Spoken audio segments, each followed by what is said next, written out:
Hi everyone, I'm Shane Murphy. I am your tutor for consumer behaviour online, and I'll be here as your support point for this unit over the coming 12 weeks. And yeah, I look forward to teaching and us all learning something and sharing things together on the online portal. On the subject of consumer behaviour in the next few weeks, it is a pet love of mine. Love consumer behaviour. It's a really fascinating subject that has many layers. So I really urge and encourage you to really read the materials and get as much out of this as possible. A little bit about my background. I am a marketing consultant. I've specialised in digital marketing for the last 10 years. So I'm a practitioner. I work with a lot of small to medium-sized organisations. I used to run an IT recruitment consultancy called Aerial IT in Sydney for a number of years. And I also managed a number of area offices for Music Oz, which was an entertainment events company. And we did a couple of huge events with MTV and Channel V during that time. So I've had a lot of varied experience. And a lot of training and teaching experience, and you can see I've got a link there to my LinkedIn profile. So I've taught at a few different universities, and I've also been teaching, as I said, at APM for 12 years and in the vet sector, and teaching consumer behaviour for over 10 years. And you know, I guess I'd like to make a quick initial point that you can never stop learning in this particular subject. It's such a deep subject, and yeah, it is cross-disciplinarian. It's a marketing fundamental subject, so that basically means in all your marketing textbooks and in different universities and colleges around the world, this will be a core unit that you have to learn. So it's a really important subject in your marketing, developing your marketing knowledge and developing, I guess, the reasons behind your marketing strategy. It does cross over psychology, social psychology, sociology, anthropology, a little bit on economics as well as marketing in terms of its cross-disciplinarian nature. So it has many layers, as I said in the introduction. It gives you a great opportunity for you to learn a little bit more about yourself, a little bit more, I guess, about other people, and that helps in relationships and also from a management point of view. But it certainly also allows you to get a much deeper understanding of how consumers operate and what drives consumers, so that when you're developing marketing strategies, you can better cater to their needs, which is the marketing concept.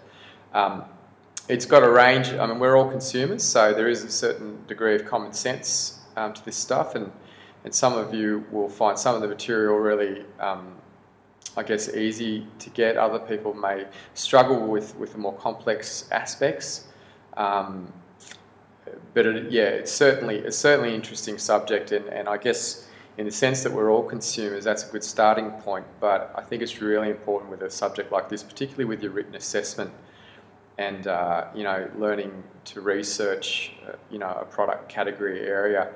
That's important to realise that your opinion is just that. It's just your own opinion, and it may not be shared by others or other consumers. So yeah, that's a consumer behaviour overview. So it's a really strong, fundamental core subject for marketing.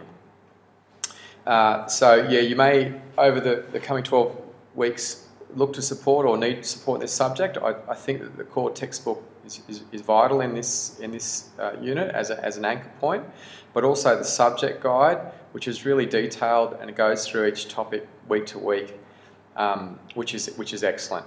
There's a subject outline available which gives you an overview of the unit, and also additional to what I've got up there on the slide is I include PDF lecture slides, and they're really current 2013. I've got a lot of really interesting digital marketing examples throughout those PowerPoint slides, so I really urge you to have a good look at those slides and also click on the links that are in those slides, because there's some very useful audio-visual information that supports some of the theory that you're learning in class. So there's some really great content material there through those areas. The discussion board available online at the portal, you'll notice that's where we're actually going to run 2 accessible discussion forums throughout the 12-week period. So they're compulsory, but I'll certainly kick things off getting everyone to introduce themselves in the discussion forum in week 1. And I'd like you to be checking in a couple of times a week to the learning portal, and I'm really encouraging as much interaction as possible because you get great learning experiences from that. There's also a coffee shop where you can go on and make connections with some of your peers. So it's like a virtual coffee shop, and it gives you that sort of experience that you can socialise, not necessarily about course content, and there might be other networking opportunities available at the coffee shop. You could also obviously get support from me via email. That's probably one of the best ways to get in touch with me. I will have a consultation on Wednesdays 1:30 to 2:30 p.m. on Skype. So it gives you an opportunity on a weekly basis to just check in if you need it. So I'm available there, and my Skype name's just below that on the slide. I've also included that in the introduction material. There's also some great resources under academic skills section on the Think website, and that's really useful to get information on referencing and how to acknowledge research that you might have done in the process of filling out an assessment. So some really great information and learning information on the portal for you. So that's essentially the support network that's available to you. In terms of expectations, we do encourage students to check in at least twice a week on the discussion forum. We do encourage students strongly to engage in those discussion forums, not just to post their own forums, but also to comment on other students' posts that they may make.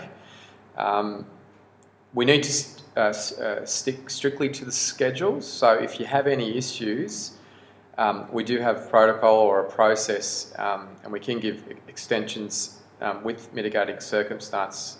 But in fairness to all students, please don't take this lightly, stick to your deadlines, and by all means let me know if you're having any issues.